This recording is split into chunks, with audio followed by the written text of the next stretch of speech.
Uh, Hi everyone, welcome to RISE-MICCAI Journal Club series.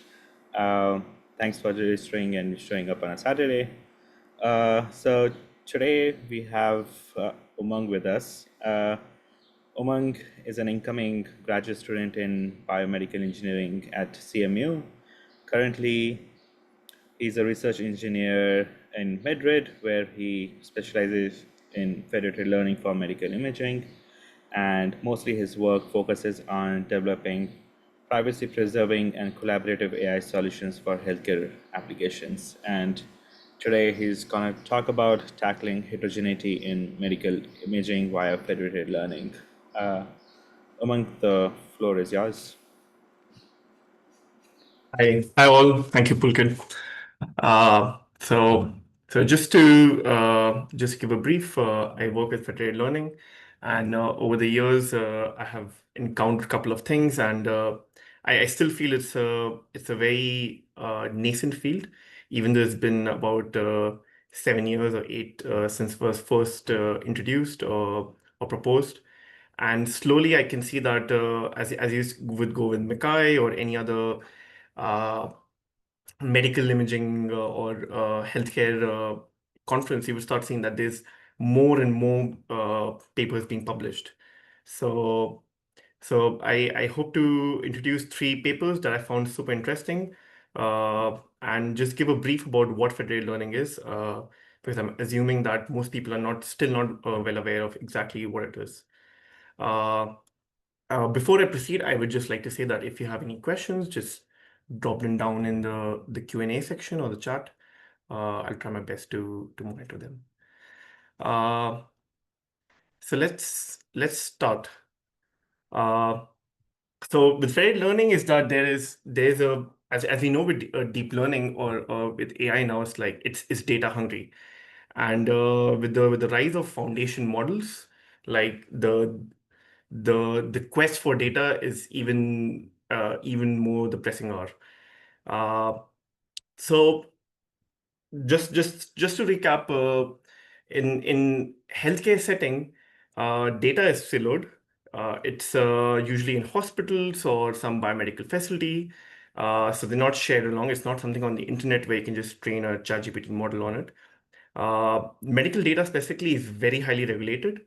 So so you have the GDPR law in Europe, you have the HIPAA law in the US, and so on and so forth for other countries. So if privacy is an issue in healthcare setting, it's even more profound.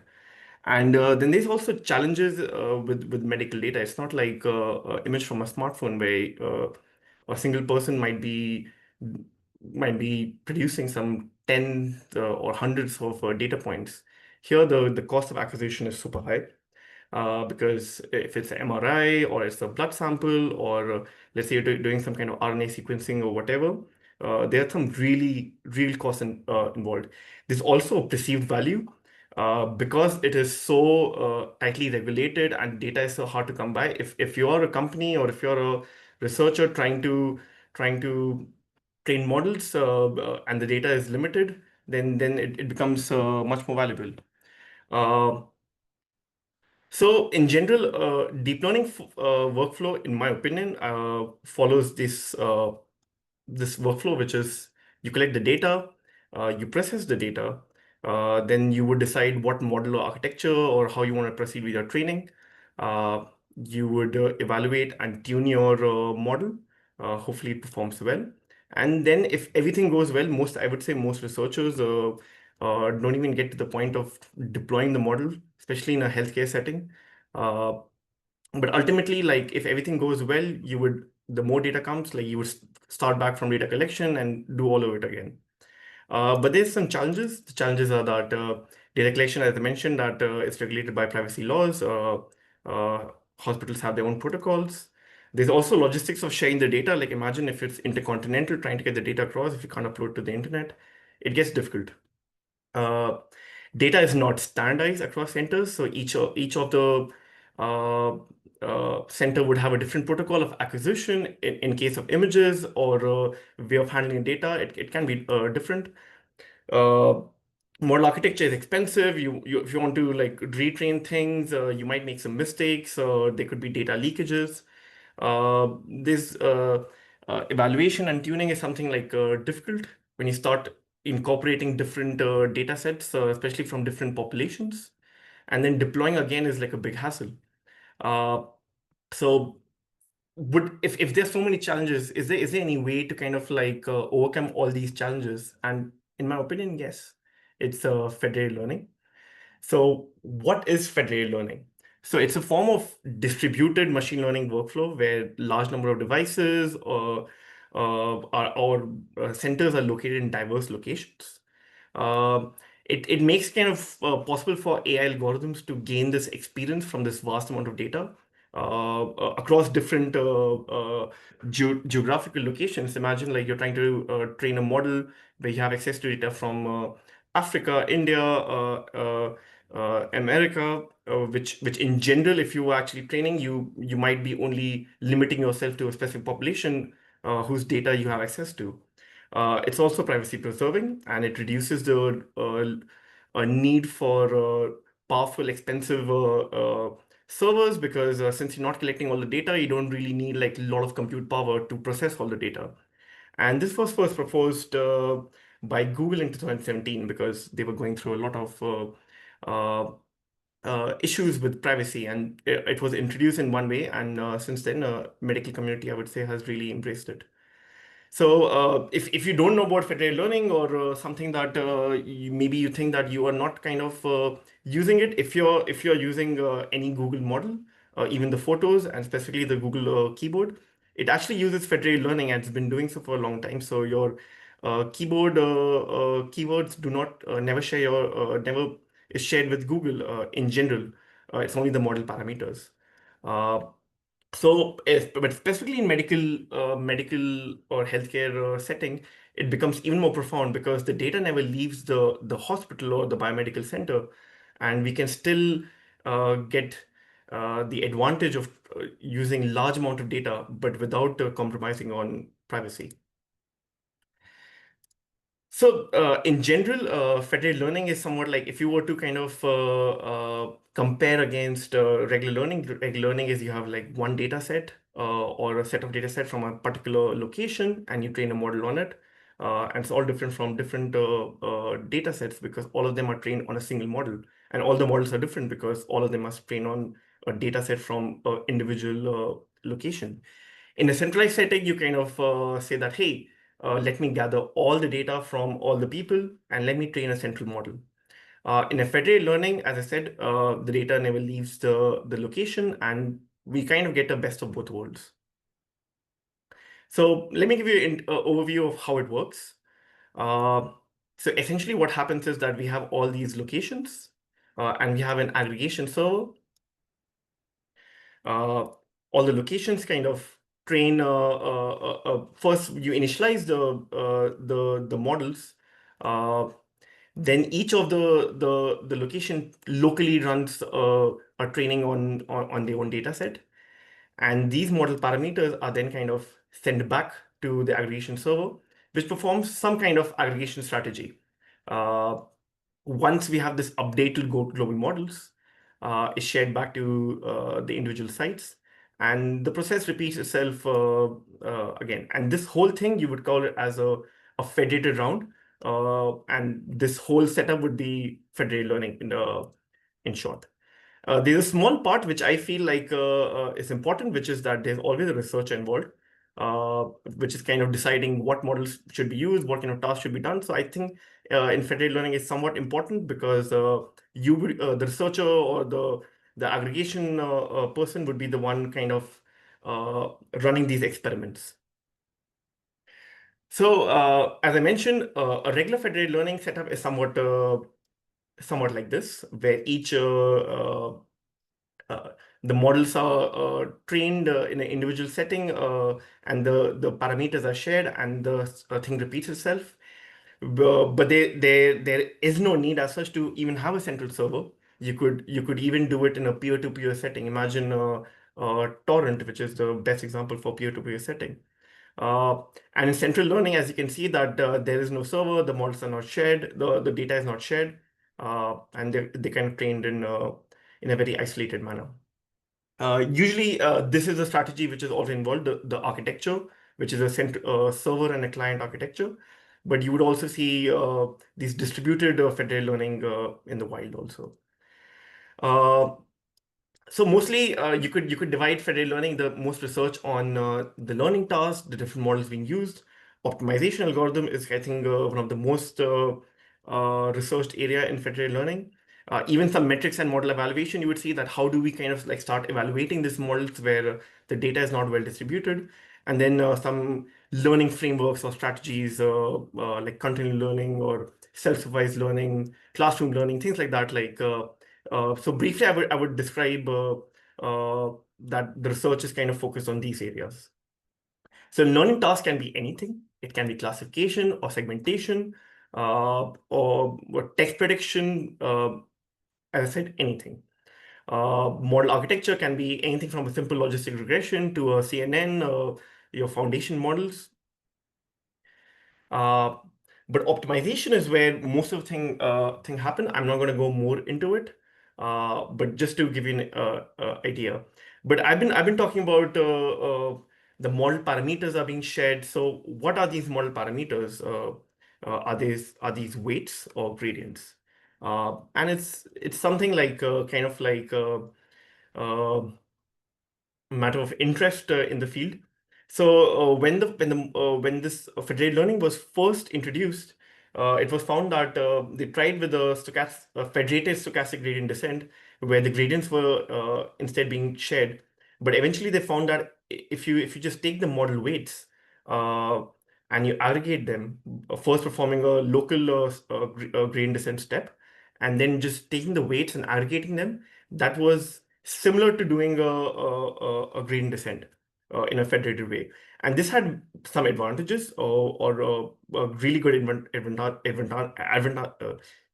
which was that there's a communication cost involved, because if you're trying to send your gradients, which are quite large, over the network, things can slow down.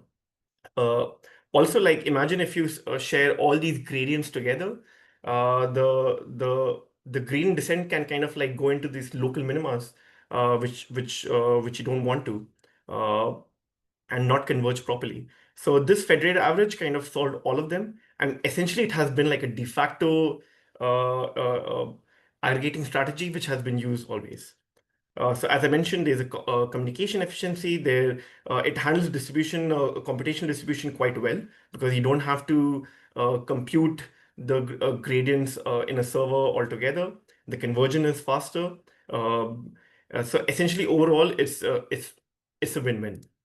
But it's not the only optimization or averaging strategy. There are many, many more, specifically all of them handling somewhere from class imbalance or trying to be much better in communication, trying to actually increase privacy.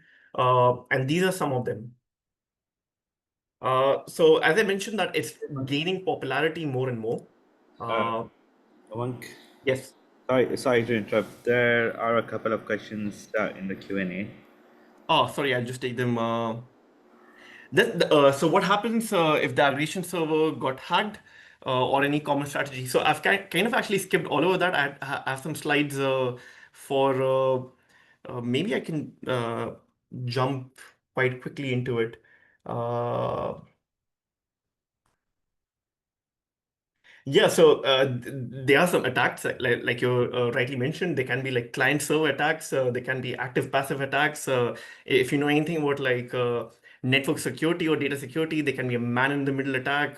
Somebody can compromise the client to give like wrong weights or wrong gradients. The server can be compromised. So essentially, like it steals your data. So instead of like preserving privacy, you kind of like do the opposite. And these are like some slides that I have where it's kind of mentioning all of these. There's something called like partial data reconstruction. So if there's a client which kind of uh, is compromised, they can probably reconstruct all of the things. So I feel it's a field of its own, like a subfield of its own. Uh, but but that's an interesting strategy. Interesting question. Strategy, as I mentioned, is that you would try to not giving gradients is a good strategy itself, because with the weights is difficult. It gets difficult to kind of reconstruct it. So I would say, for if a server getting hacked, trying to uh, get the weights, it's the best strategy to prevent that. Uh, the traditional centralized training. Okay, let me just jump to the thing in slide number 21. Yes, in this case, I just mentioned that in a centralized training, what you do is that each of the institution provides its data sets. So over here, it's like a data bank, which each of them is providing the data set.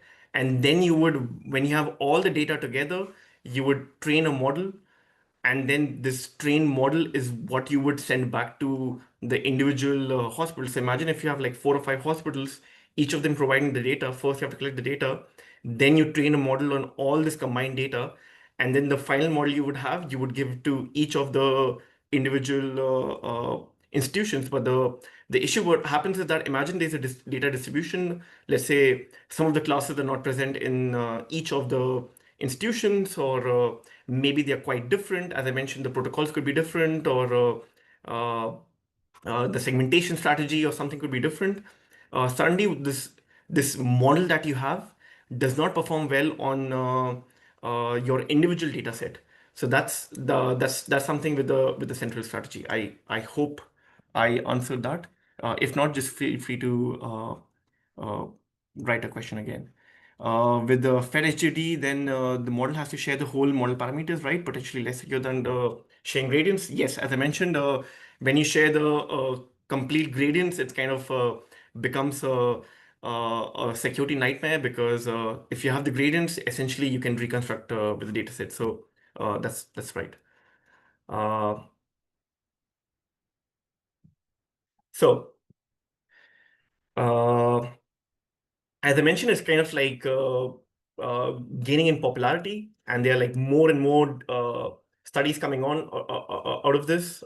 This my slide's a little old. This is from like 3 years back, and there's way more.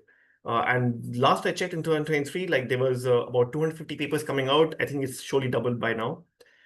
So I think it's on the rise, and it's rightly so, because privacy is the biggest challenge, I would say, in the medical community. So as I mentioned, what could be the major challenges specifically now? Setting aside what could be the security challenges, setting aside how they implement it, but federated learning itself like kind of introduces its own challenges, which is that the data can be skewed. There would be not same distribution across each client. Some could have like 50 subjects, some could have like 150, some could have even 500. How do you start like optimizing all of this together? uh, there's a communication overhead. So as the number of clients would add up, like imagine if you have one client initially, or like just 4 or 5, it could be even hundreds of clients. So for each of federate round, you have to kind of wait for each one of them to federate to finish training uh, their local steps, and then wait for them to upload the model parameters, in this case weights. So even with weights, it can take time. You have to kind of make sure that you have all the uh, model parameters, so it kind of like start adding up time. You're talking about training a federal learning model. It can be over the course of days to weeks. Model convergence becomes a big issue. So as I mentioned, the data distribution itself kind of like makes it difficult for the model to converge. Uh, Even the class imbalance specifically kind of makes it difficult for the model to converge. Imagine one client is converging quite well, but the other one is not. And suddenly when you kind of average the weights or whatever aggregation strategy you're doing, it kind of loses its way. And as the round would progress, the convergence issue kind of becomes like a big challenge.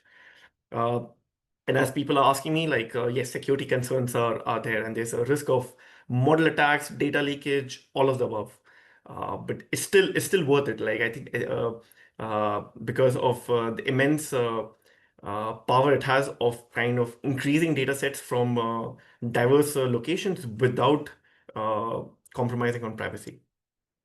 Also, there's resource constraints. So if you have like clients with like different computational powers, one has like uh, a server rack with 4 GPUs, or like has a server grade GPU. One has only like a consumer grade GPU.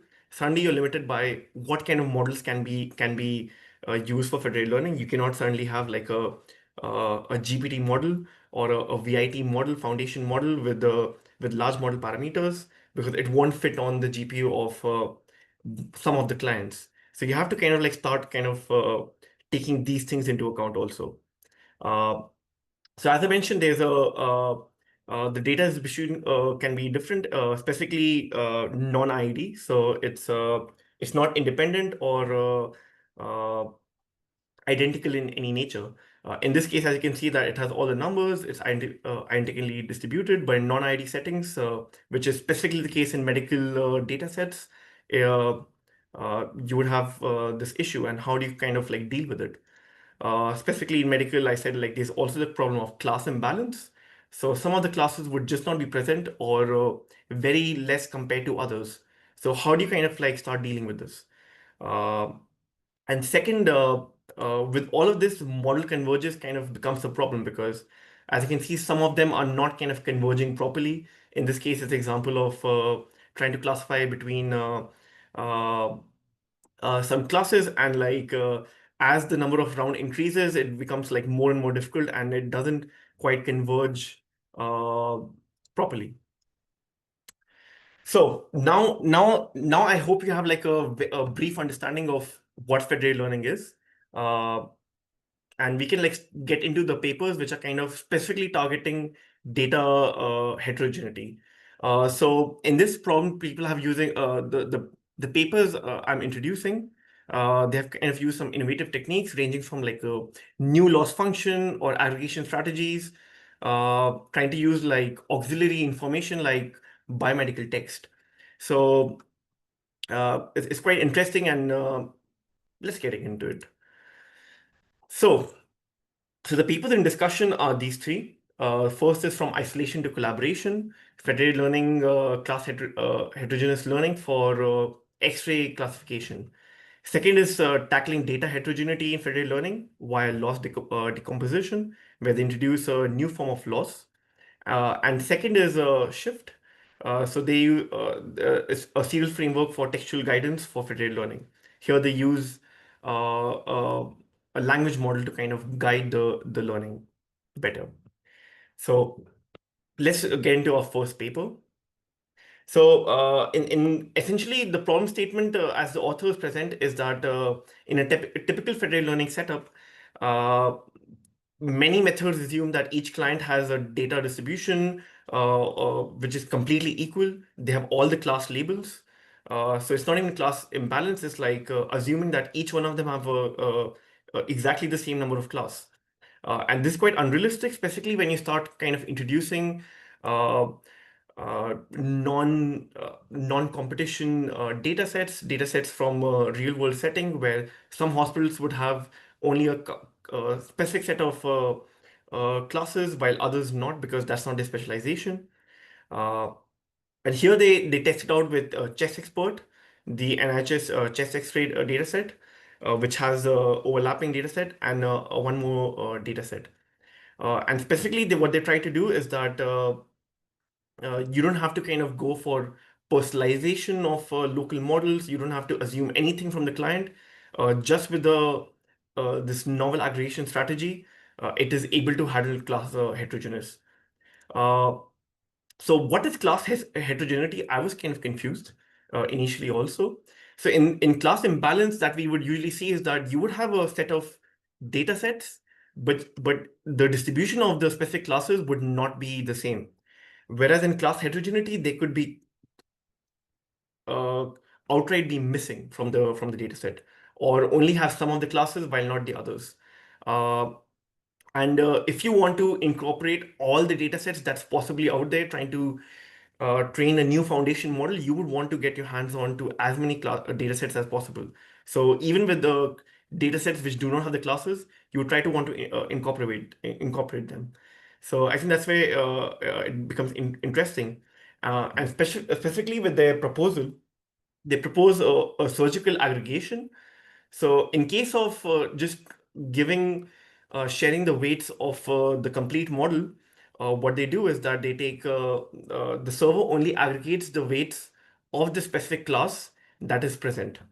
Uh, so this allows each client to contribute only what they know, what is the ground truth knowledge, as compared to trying to discard information or trying to give false information because they don't have the specific classes. And how they do so is that uh, they have a feature extractor which is updated using standard aggregation methods that I talked about: Fed average, Fed batch normalization.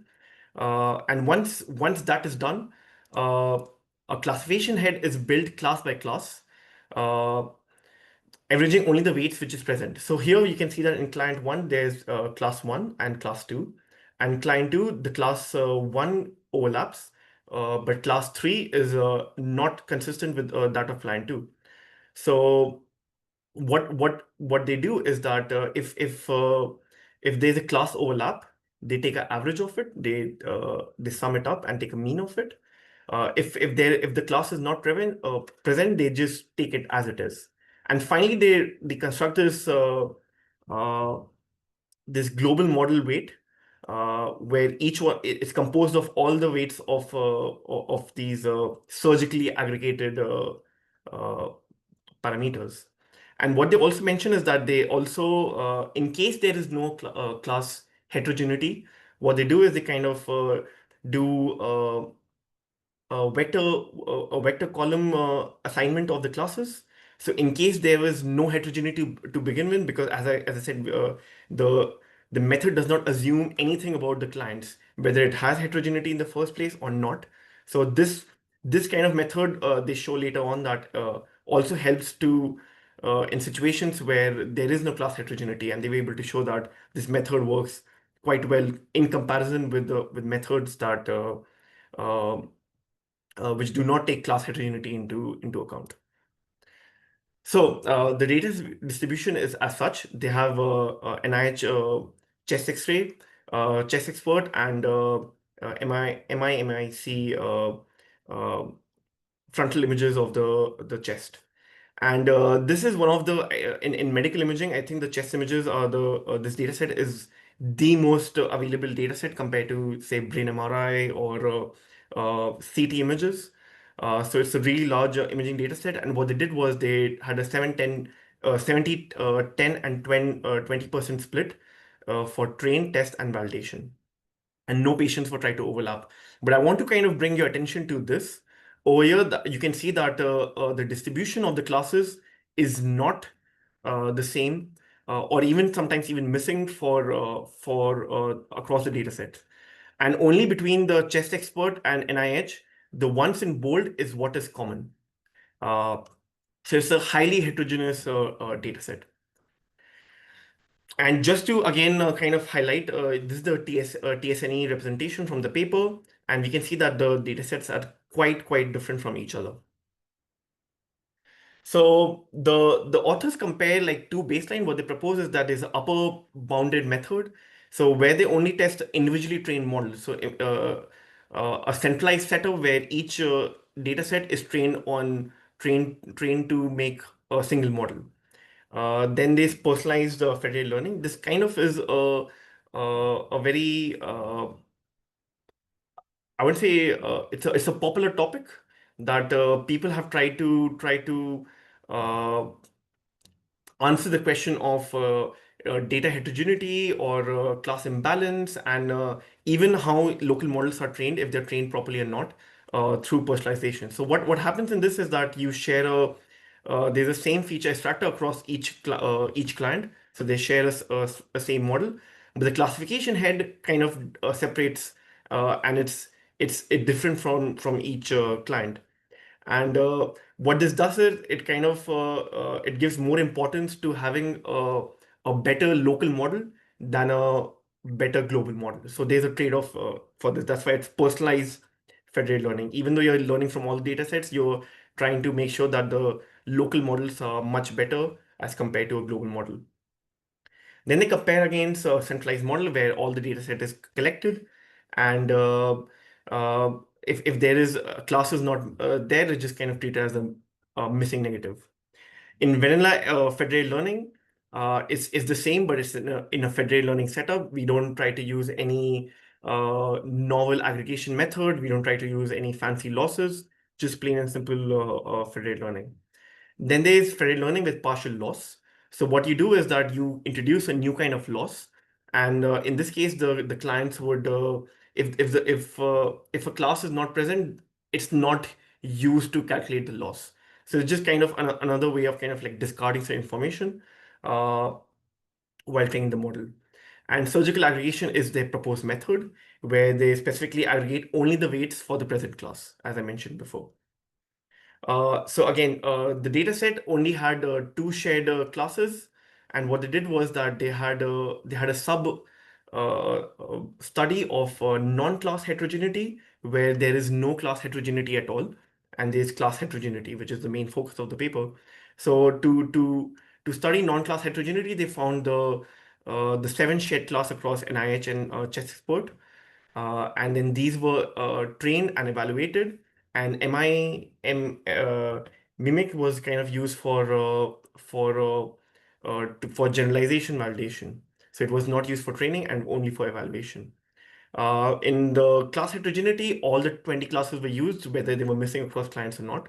Local evaluation was done on each client's original data set, so each have their own test sets. And again, MIMC was used to kind of see how well the model is generalizing. So the implementation details were they used a simple DenseNet, which was pre-trained on ImageNet. Initially, they warmed up the weights by first training for 15 epochs with the rest of the model frozen, and then then after that they transfer learned the learned parameters for a full training with 150 epochs. Uh, and all the images were downsampled to 224 because that's the uh, input used by DenseNet. Same regular normalizations, nothing fancy over here. And in federated learning, the same model is used, but then you simulate with the T of 150. So T is here the local epochs, uh, and the communication strategies after every epoch you kind of share the the the model weights for a federated round. And they tried a multiple of aggregation strategies, as I mentioned. So the Fed average is the de facto one, but they also use Fed batch normalization and Fed batch normalization plus with some extra losses. And all of this was trained on four RTX 8000. I find it quite interesting because most of the times you see in federated learning, uh, most of the time they're simulated, and to simulate all the federated learning, you require like huge computation. So I find it interesting that even though it's a way to reduce your computation cost, if you have to simulate it, you need a lot of computation cost. Uh, so here are some results. Basically, what they found was that in comparison, they of other methods, uh, their method kind of performed the best across all. So for the NIH dataset, the chess expert, and even the model not used for training, specifically for the non-ID, non-class heterogeneous experiment. So as I mentioned, the the the framework does not assume anything about if the client's the data set is actually heterogeneous or not. So it's good to know that this method even performs if there is no heterogeneity to begin with. Then to specifically for non-ID but with class heterogeneous experiment, we see that again it performs very well compared to NIH and expert data set. Uh, and what I found interesting is that they also performed statistical analysis to really make sure that the results are statistically sound. So, why I find this interesting is that first, I think this is one of the first few papers I've seen that they actually address class heterogeneity. Mostly papers are focused on label heterogeneity, whereas that in segmentations, maybe the labels are not quite present in all of the images, or class imbalance that the classes are present, but there's an imbalance between data sets. So this is at least from what I've seen, it's one of the first papers which kind of like uh, tackles the problem. And some key assumptions that are made by previous papers, it avoids it. So it has no idea about if the labels are there, and it does not assume the labels are shared or the classes are shared. It has no idea what the classes are of the client. This is where the non-heterogeneous experiment kind of becomes important, and there's no reliance on publicly annotated data sets. So if you don't, if you were to deploy this or use it in a real world setting, uh, you usually don't have access to uh, data sets which are also available in public setting, because here they use the chess expert because that's the most easily available data set out there and the largest publicly available data set. But if you're doing something kind of like some cancer study on prostate, liver, some specific thing on the brain, you might not even have some publicly available data set to even begin learning. So this kind of tries to incorporate all the data set is available, whether the annotation is available or not. And it still maintains a high performance, even in non-IID with class heterogeneous setting, as I mentioned. It trains a single global model. So unlike the personalized federated learning, which I mentioned, which kind of focuses more on training better local models, it actually trains a single global model which incorporates all the data sets. So that's super nice and generalizes well on each of the local models also. So it's a win-win. Uh, and it improves collaboration because now you can start incorporating varied amount of data sets, whether they share the same number of classes or not. So it actually kind of opens a new field, which even I'm interested to kind of try it out on my own research.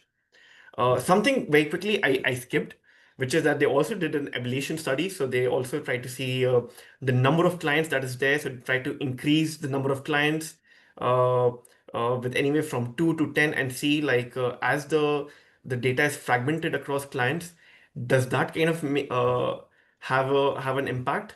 And what they found was that actually no, it performs quite well. So you can actually have like really small, really large number of clients with really small amount of data set also, which is very heterogeneous in nature, and still you learn this really powerful global model. Also, the number of shared classes. So they try to simulate again that what is the level of heterogeneity that is present in each of the clients. So is it completely heterogeneous or less amount of heterogeneity? And again, that they found that if the heterogeneity increases, at least the model degrades gracefully. That is the performance does not take a huge hit. It performs well enough. So there are some limitations which even the authors note, and there are some from my side also. So it assumes that there's a shared feature extractor.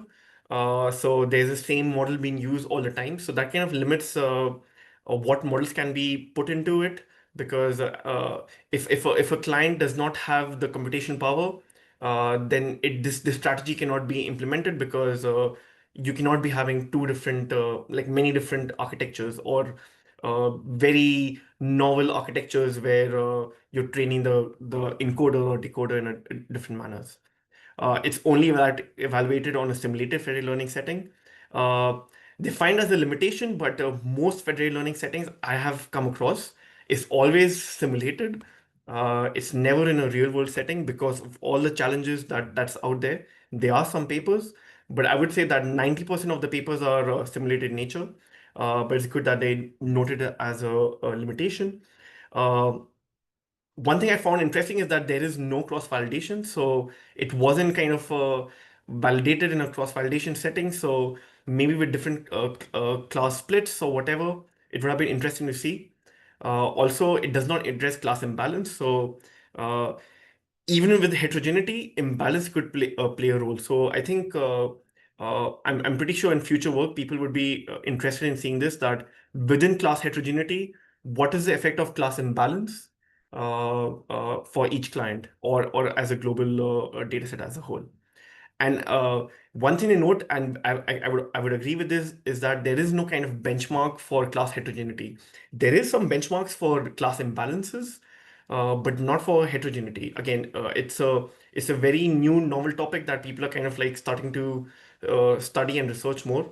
So I'm not surprised, but again, it's a limitation.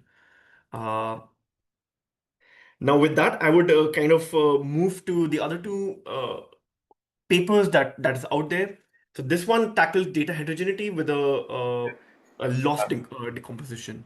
Sorry, Uh, yes, before you start, I think there are some more questions in the yes, chat. I was quickly checking that. You're right. Sorry about that. Uh, okay. So I'm not quite sure what I think it's a follow-up on the follow-up question, which is did they mention missing or non-exist? Say certain disease might be there, but not in certain data set labels. I'm assuming this is the class heterogeneity. Please let me know if that's what you mean.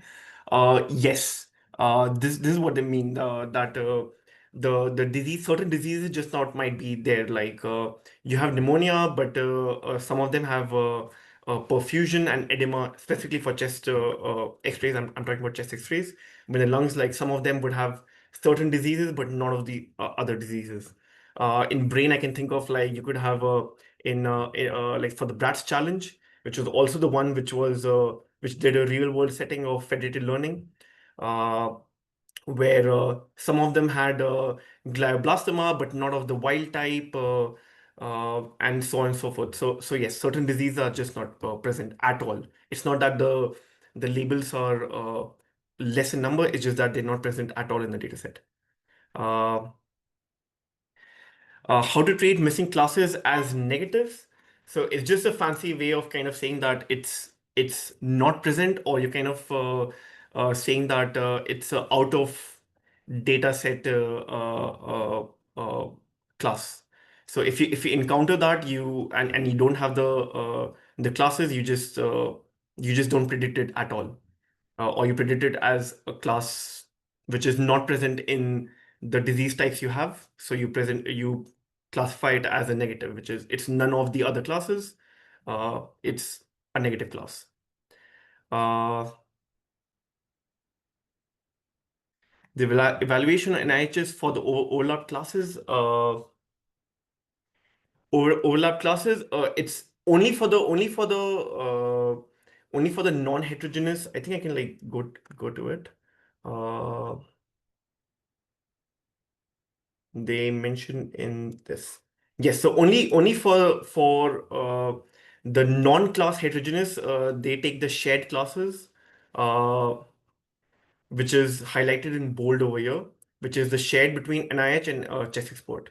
Uh, I hope I answered that. Uh,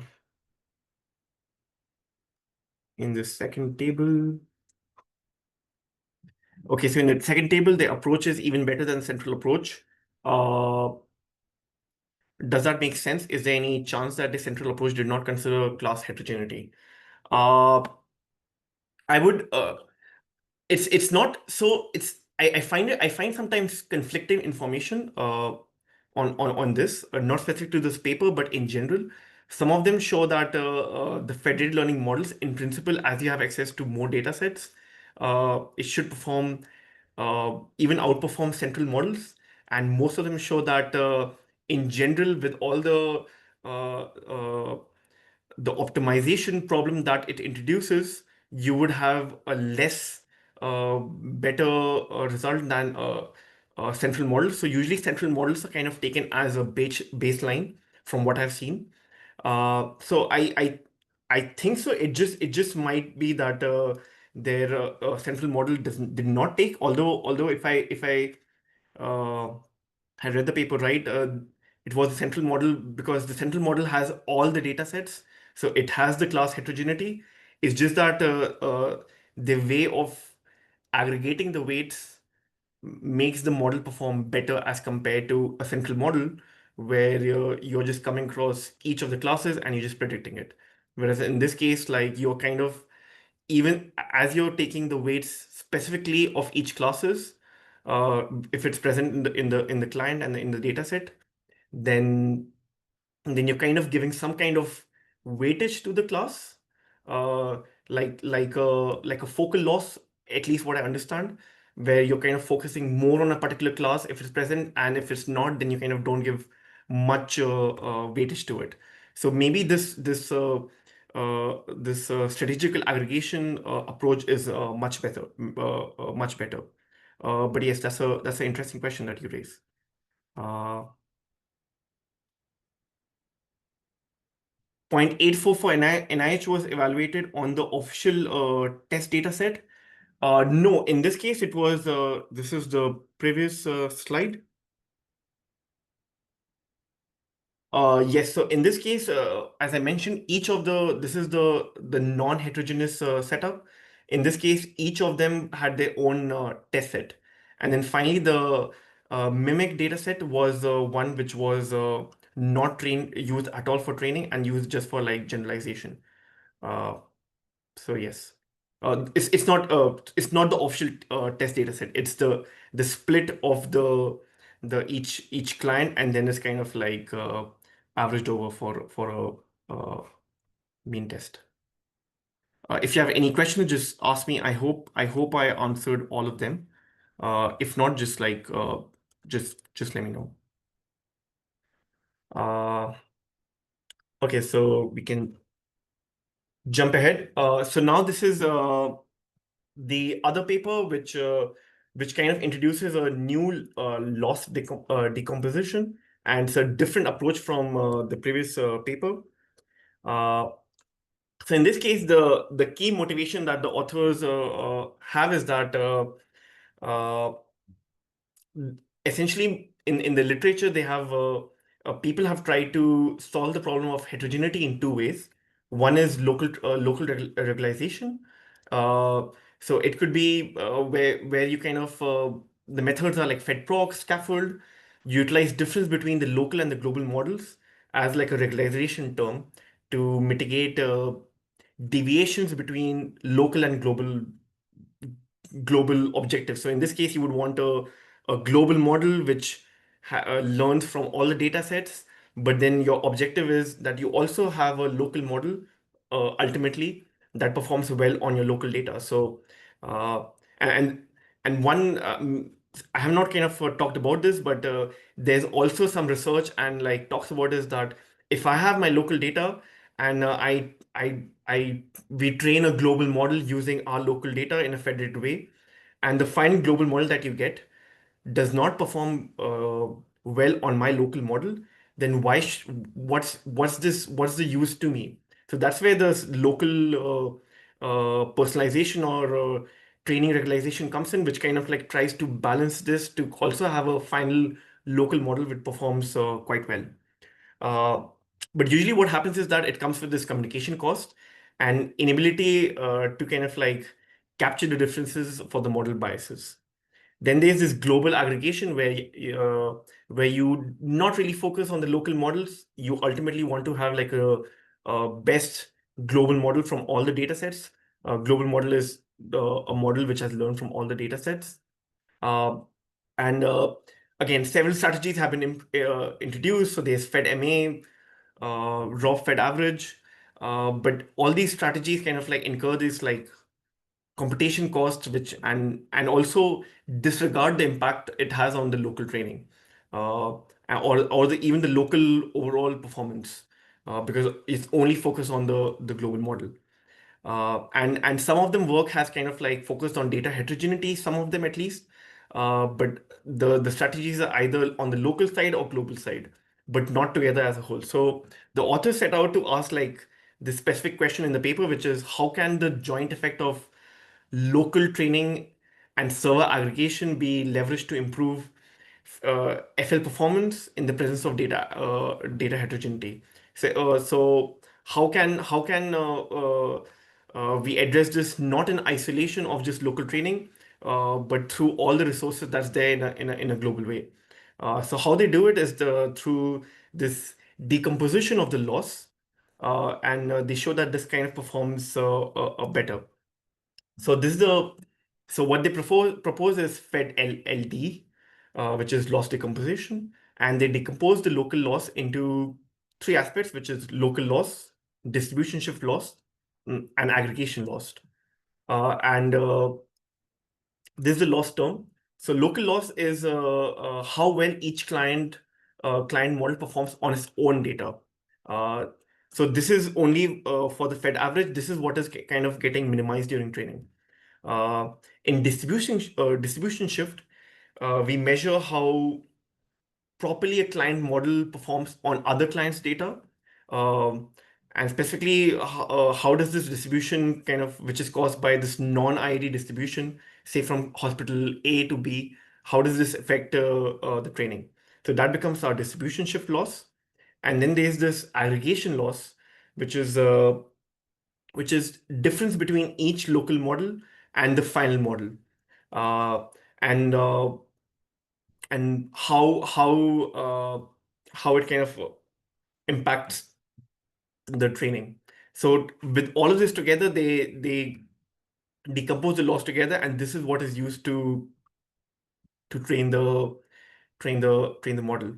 And the main reason for is that in general, usually Fed average, which is the de facto standard for any federated learning framework, or at least as a baseline, is that it reduces the local loss, but it ignores the other two losses, which is the distribution loss or the aggregation loss.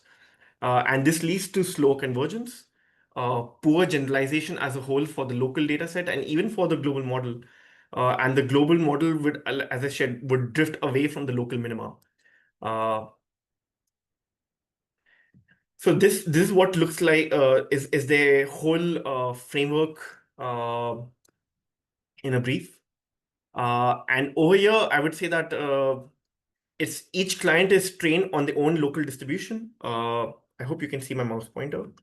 uh, is trained on this their own local distribution, and then the loss is with this decomposed loss I was talking about, but it also yeah, it's with the decomposed loss I mentioned, and then the gradients are, which is what is uploaded after each federated round.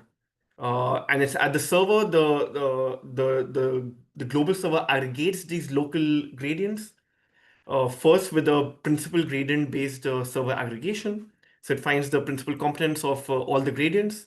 Uh, and then it uses three steps. First, it uses uh, a local gradient to construct the principal gradients.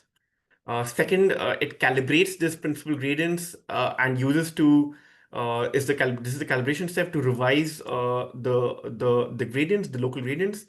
And third, these aggregated local gradients are used to generate a final gradient. And this gradients, which is kind of aggregated in this unique method, is what is used to update the weights, which are shared again with the clients.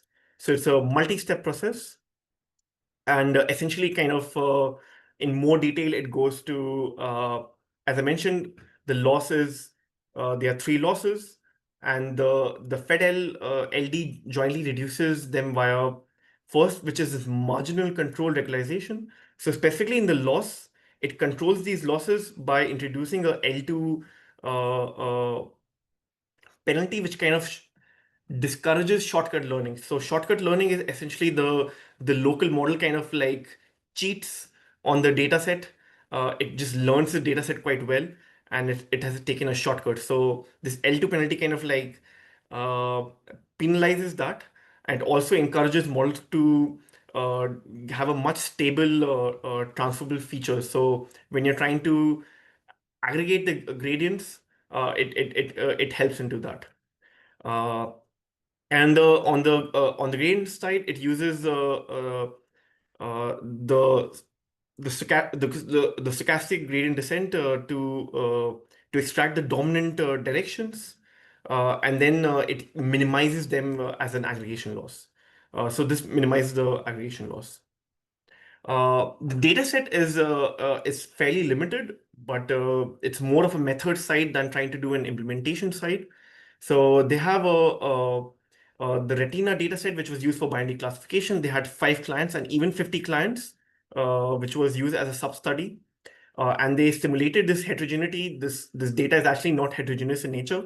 So they simulated this heterogeneity by a Dirichlet distribution with a alpha of 100.1 or zero point 0.5 in the case of 50 clients to generate the data splits. And the splits were uh, completely ID, moderately ID, or severely non-ID.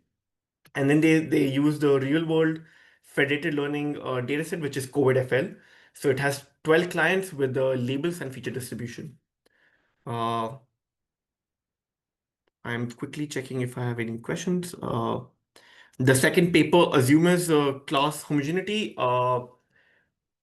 In this case, no, it actually is assuming that there is heterogeneity in the nature, unlike the previous paper, which assumes that there is uh, there is no heterogeneity. Uh, so in case like essentially like homogeneous, it can be homogeneous or it can be heterogeneous. In the previous paper, in this paper, they are assuming that it is heterogeneous in nature, rather than like assuming that it is all homogeneous. Uh, and yes, on the implementation side, they use Resident 50. Uh, they had 200 federated rounds. So as I mentioned that after each local epochs, the weights are shared. That makes a federated round. So they train it for federated rounds. And there was a margin weight which is used to kind of regularize the loss, which was tuned to around this for per split. And the client sampling was essentially always one. So in this case, client sampling means that all the clients were sampled. So if you have 5 clients, all the 5 clients participate in the training.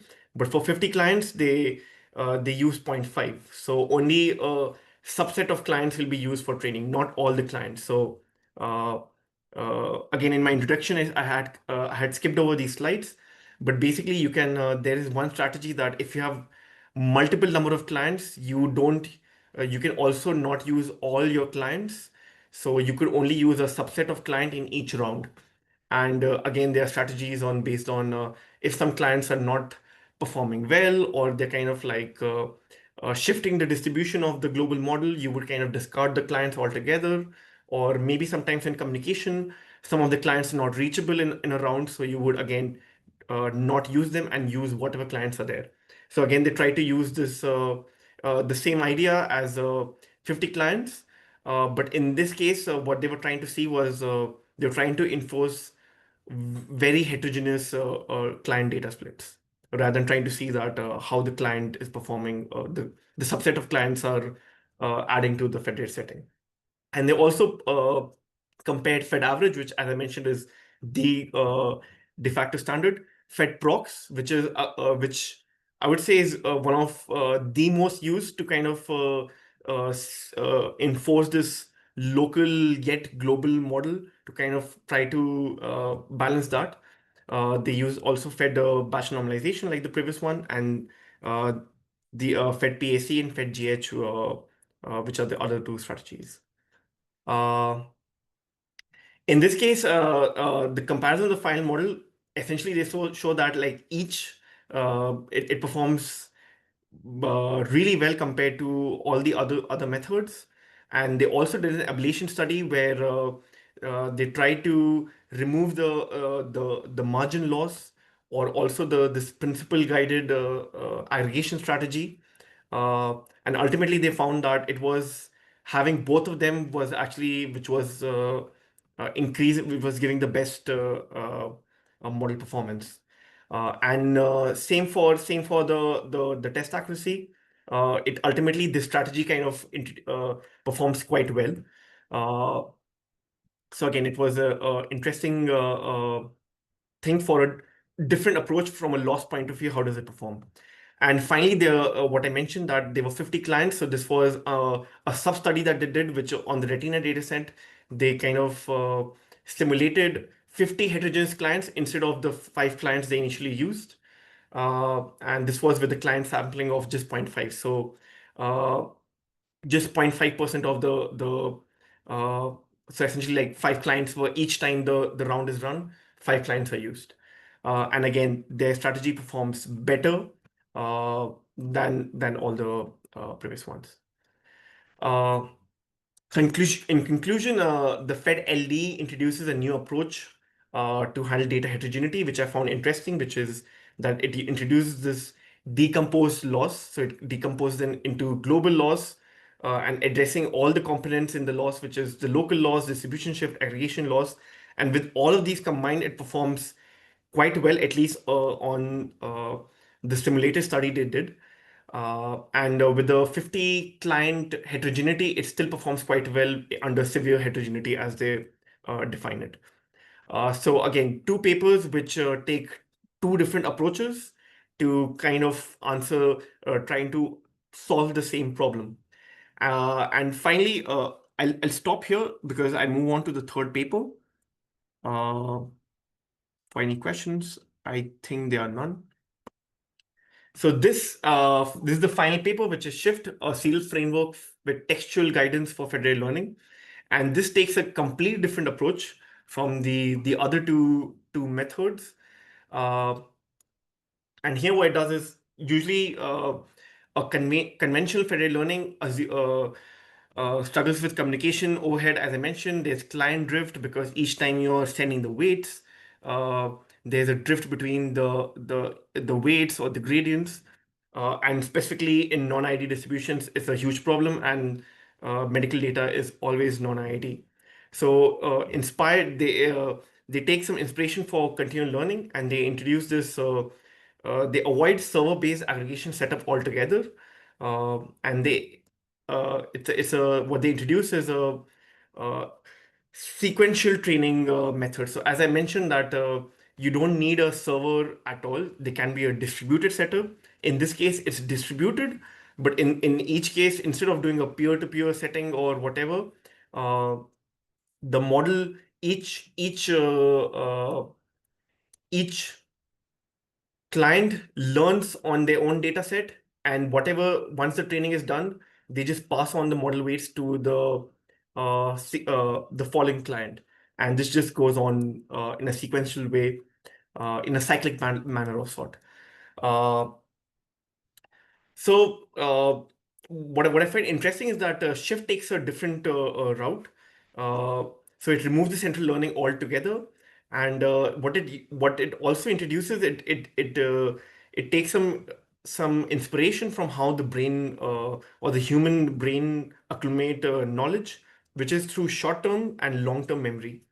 And the short-term model is used to locally is used to locally train a model and is guided by a pre-trained uh, language model, and make so this they show that makes the learning much more generalizable and like efficient.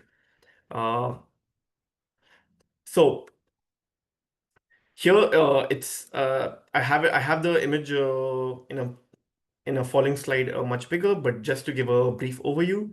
So we have these two models. Uh, which is the short-term one and a long-term one. So the short-term just learns from the current data that the client has. The long-term uses use the knowledge to like aggregate the knowledge learned from the short-term model over time through exponential moving average updates. There is no server required. This is something I find very interesting and somewhat important because when you're trying to deploy federated learning or trying to do a federated learning study, somebody has to propose it because somebody has to be the server to aggregate all of this information, and that usually has to be someone which has the funding uh, or has the computational resources and personnel to kind of monitor this, make sure things are running.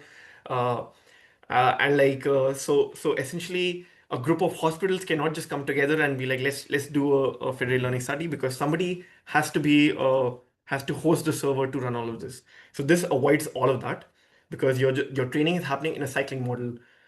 Your model learns and just moves on to the next one and to the next one, and it leverages this text guided classifier head with BioBert, which is a pre-trained classification language model. And this is what is kind of embedding prior knowledge of class names into the classifier.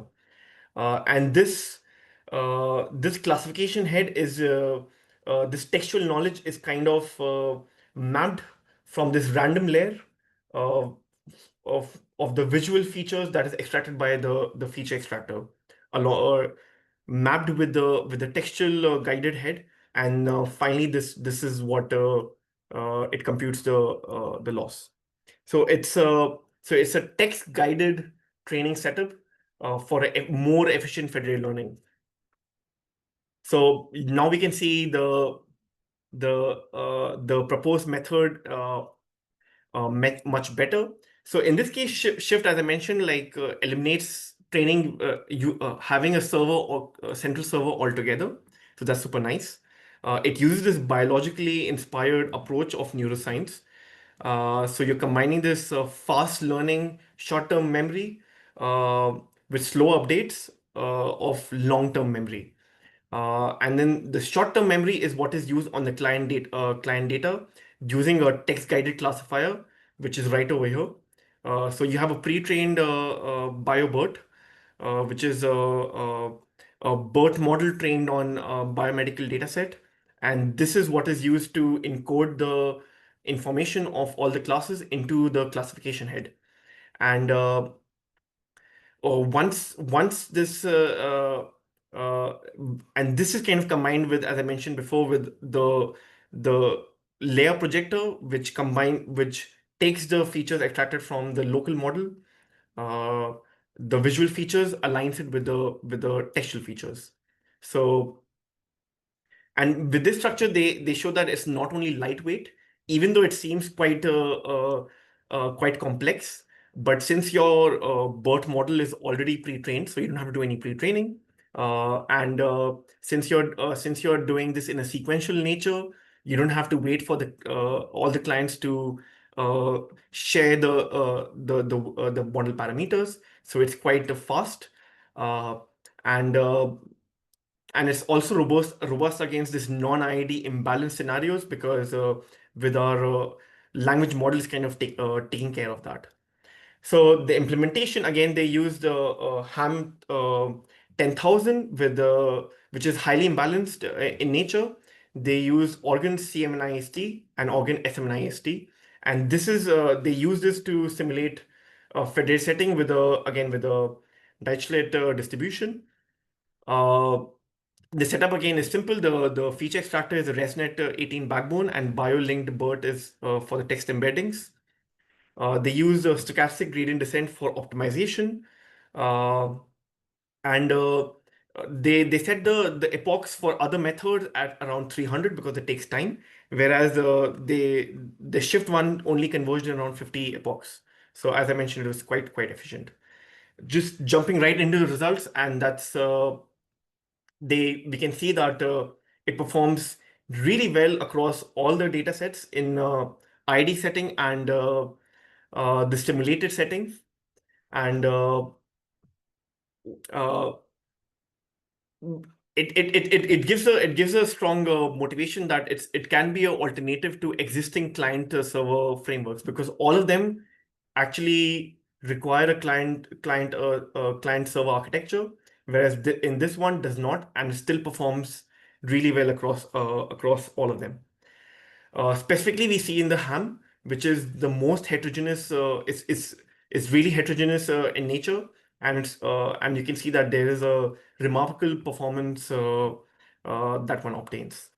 And again, just to see how well how many less training rounds it takes, and we can see that it just converges in like 3 to 5 or about 20 federated rounds as compared to 100 or 20 or 30 across the other strategies. So it's really efficient in nature. And from the graph of the paper, you can see that it really paints a good picture, which is that it while the other methods take longer to converge, Shift just converges, achieves a really high accuracy in a really short amount of time. So it's as I mentioned, you don't have to wait for days or weeks to train your federated learning model. It can be maybe done in a couple of hours, or maybe a few days if the clients are quite less. So, just quick discussion. It performs baseline accuracies. It's fast in convergence, and it uses this textual guidance for this dual memory design, which is inspired from the human memory or human brain. Uh, Something I skipped again is that they did a ablation study also, where they saw each uh, how each aspect of the framework was contributing, specifically with the long-term model, the BERT, and the short-term. And even without the ablation studies, it performed even in the ablation studies, it performed well. There are some limitations again, which is since it's more of a method, introduction of a new method, it maybe not too valid, but again, it does not does some kind of cross validation validation.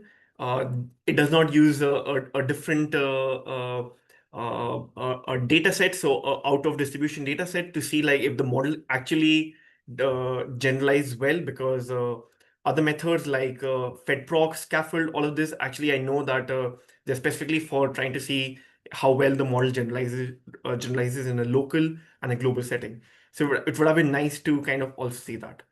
But in short, with these three papers and with the brief introduction I gave, I hope you have an idea of how to tackle the same problem of data heterogeneity in different ways, either through loss decomposition or trying to introduce, trying to remove the server altogether and using a language guided method. Uh, and I hope like this gives you a better understanding of how people are tackling federated learning. And just these are links of the paper. I'm pretty sure it was already shared before, but in case you would want to check them out, these are the papers over here. And that's the end of it, I guess. Thank you.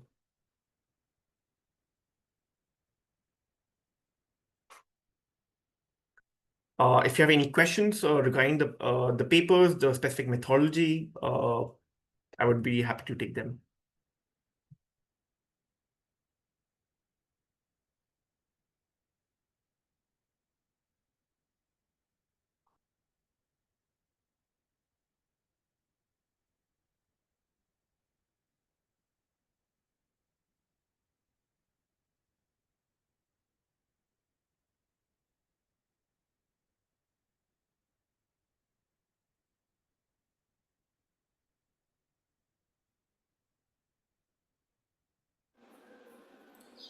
Sorry, my mic was not working.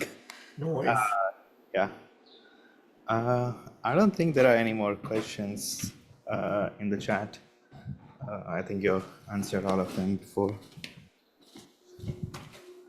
Well, uh,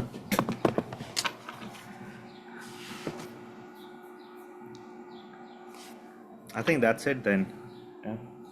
Let's thank our speaker again, Umang. Thanks a lot for Thank volunteering. you. And also thanks everyone for showing up on a Saturday. Thank you.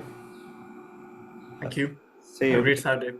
Yeah, Bye. this recording will be available on YouTube soon. So if someone has doubts, and is there any way people can reach out to you if they have any questions? Yes, is my screen still visible? Uh, I don't think so, but I think you might have an email somewhere. Yes. So, yeah. So you can reach out to me on these two email IDs. If anyone is interested. Sounds good. Okay, perfect. Thank you. Bye. Right. See you. Bye.